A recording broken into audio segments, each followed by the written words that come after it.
ولا إله إلا الله والله أكبر سبحان الله والحمد لله ولا إله إلا الله والله أكبر سبحان الله والحمد لله ولا إله إلا الله والله أكبر سبحان الله والحمد لله ولا إله إلا الله والله أكبر سبحان الله والحمد لله ولا إله إلا الله والله أكبر سبحان الله والحمد لله ولا إله إلا الله والله أكبر سبحان الله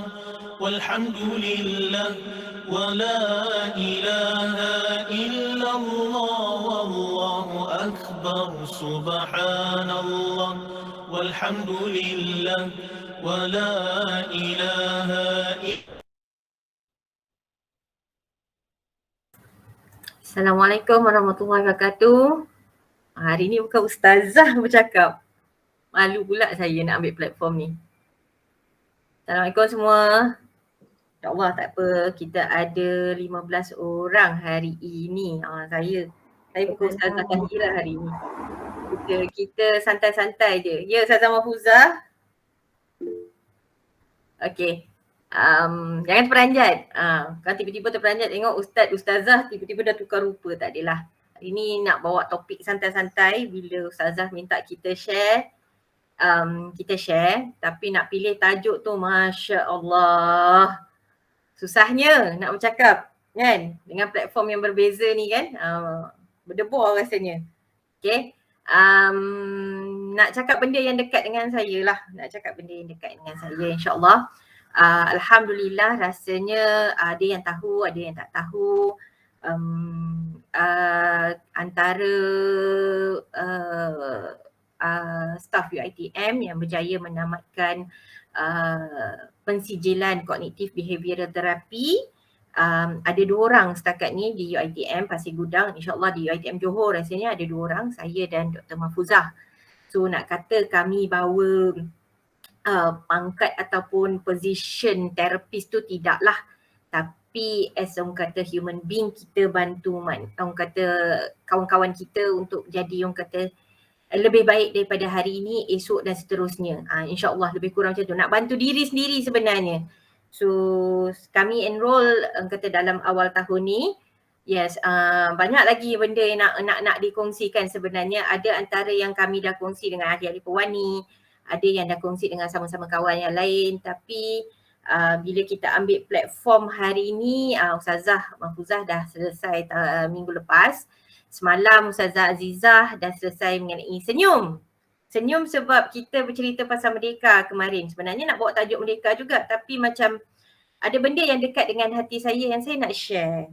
Nak share dengan sahabat-sahabat. Ada yang kenal saya di sini, ada yang baru kenal, ada yang dah lama kenal, ada yang dah kenal, mungkin dah kenal daripada Lakin. Okey, ada yang dah tahu cara kerja. So hari ni kita nak bercerita pasal marah. Marah ya.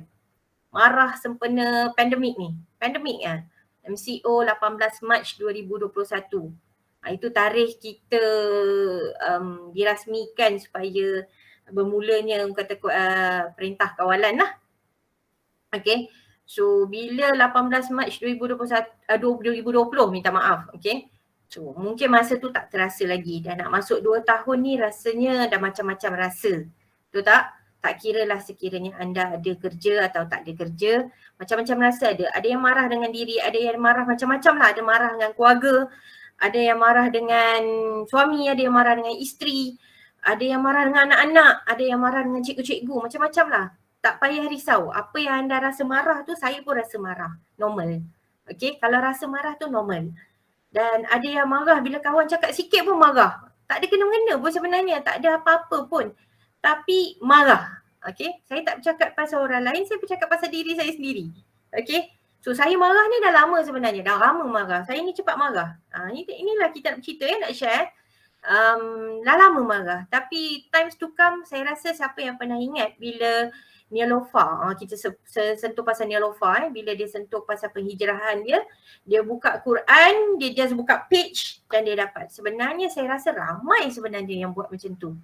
Okay, ramai buat macam tu. So antara benda yang saya kongsikan selalunya bila orang tanya macam mana sebenarnya yang kau kontrol marah tu, benda tu lah yang saya gunakan. Bila saya rasa marah sangat, sebab saya ni cepat marah, dan bila saya cepat marah, saya akan pergi balik kepada dua benda lah, satu Al-Quran dan Al-Hadis. Ini saya share lah sedikit tips. Okay, so bila kita dah belajar how to control marah tu sebenarnya, itu tak membantu. Kena banyak lagi kita belajar. Tapi itulah dalam keadaan PKP ni, marah dia meluap-luap. Orang cakap sikit pun kita boleh marah. Betul tak? Orang buat macam ni pun, kabinet bertukar pun marah. Macam mana tu? Kan?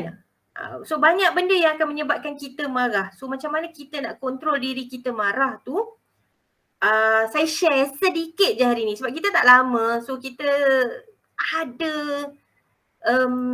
masa yang limited. Tapi insyaAllah sebelum bacaan Yasin, kita cubalah share dengan you all apa yang saya boleh kongsikan hari ni dalam masa yang limited ni. Kan? Kenapa dia tak nak keluar? Dia masa-masa ni lah dia tak nak keluar. Ya. Sekejap ya. Dah keluar dah. Alright. Boleh nampak kan? Nampak. Okey. Inilah dia. Marah tapi tulis tajuk damaikan diri.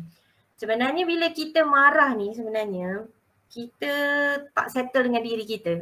Ingat bila anda marah sebenarnya nak fahamkan konsep kenapa kita marah tu valid dan kena raikan perasaan marah tu. Marah tu sebab orang lain buat salah. Suami kita tak buang sampah. Anak kita tak buat kerja rumah. Bos tak nak dengar cakap kita. Jadi kita marah. Sebenarnya kita marah tu sebab orang lainnya salah. So kenapa kita nak beri reaksi? Itu cara saya nak fahamkan lah. So bila kita damaikan diri ni, bukan perkara yang mudah ya. Siapa yang rasa dia marah dan dia rasa dia dalam terowong tu, maknanya dia dalam keadaan yang paling sakit. Terowong tak nak keluar-keluar, aku marah ni, aku tak nak keluar ni. So kena cari cahaya putih tu, kalau nampak lah kan, right? Kena cari cahaya putih yang ada orang kata sinar di hujung jalan. Lebih kurang macam tu lah kan. Sinar di hujung jalan. Okay. Macam mana nak damaikan diri? Maknanya kita kena maafkan diri kita dulu. Ramai orang tak faham konsep ni. Sebelum kita nak cakap kita maafkan kau sebab kau buat aku marah, kita kena maafkan diri kita dulu. Okay, ya Allah, aku faham. Aku marah sangat ni, aku kena maafkan diri aku kena terima keadaan aku. So bila kita damaikan diri, kita terima keadaan kita yang marah, kita terima keadaan kita yang dalam keadaan mungkin susah pada anda yang nak faham. Tapi percayalah, saya pun bukan terus jadi macam ni. Tidak. Banyak benda. Ada benda-benda yang saya dah share kan. Bila saya kata dalam keadaan yang paling marah, saya akan buka Al-Quran ataupun Al-Hadis. Itu yang saya buat semalam untuk pastikan topik saya merdeka ke tidak. Saya buka dan saya share. Saya nak sharekan perkara marah ni. Okay, so damaikan diri di dalam, maka tsunami luar pun akan jadi tenang. Kunci dia ialah you kena sayang diri you sendiri. You kena sayang diri you sebab bila you marah, you sakit. So you tak nak sakit. So jangan marah. Macam mana orang ni pandai je Kak Tahirah ni cakap. Okay, jangan marah. Kak Tahirah pun marah. Marah tapi ada cara.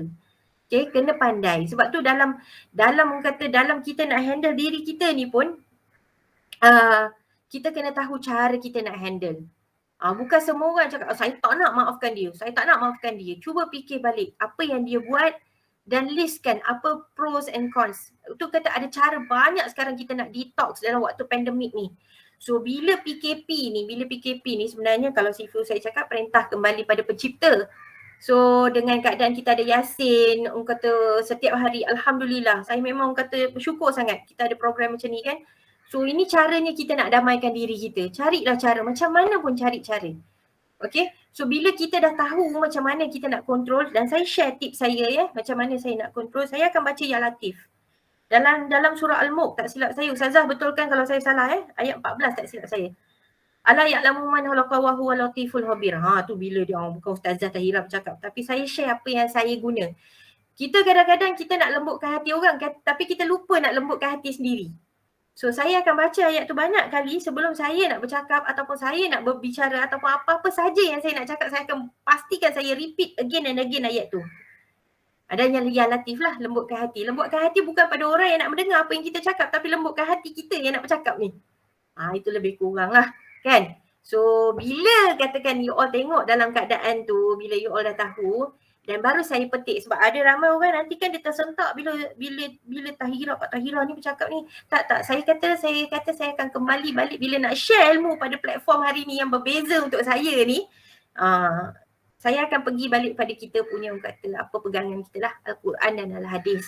Okay, kalau siapa yang ada, kalau siapa yang nampak, siapa yang belum ada kan, make sure ada, at least kecil ni pun cukup. Nampak kan kat kamera kan? Ada kan? Hadis 40 Imam Nawawi. Ni dia. Nampak kan? Carilah, cari. Pegang je. Ni yang kata yang saya conteng-conteng kan? Ini dia. Ni yang saya nak cakap tadi, damaikan diri. Jangan marah. Inilah dia. Hadis ke-16.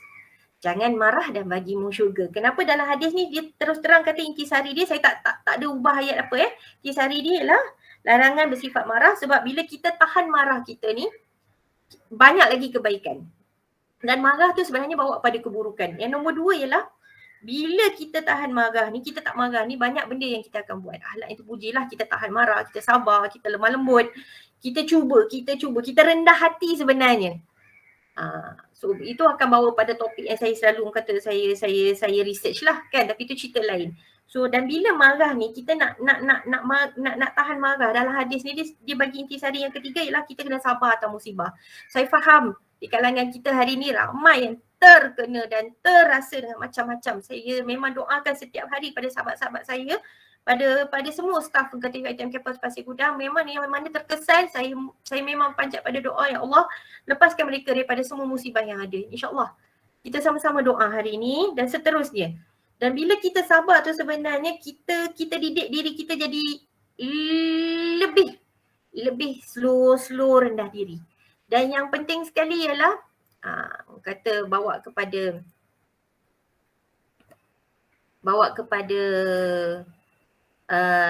orang yang kuat adalah orang yang tahan marah. Betul tu?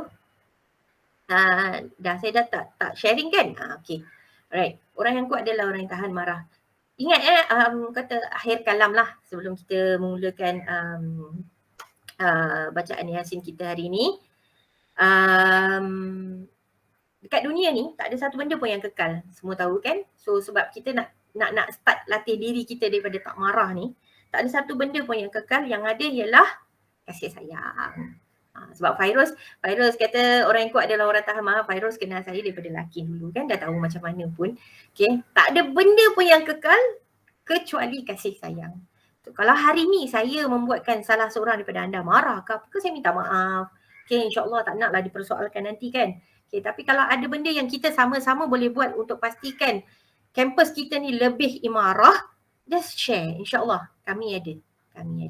So itu saja perkongsian saya hari ini. Saya serahkan balik kepada Ustaz untuk bacaan Yasin. Assalamualaikum warahmatullahi wabarakatuh. Waalaikumsalam warahmatullahi taala wabarakatuh. Terima kasih Dr. Tahira.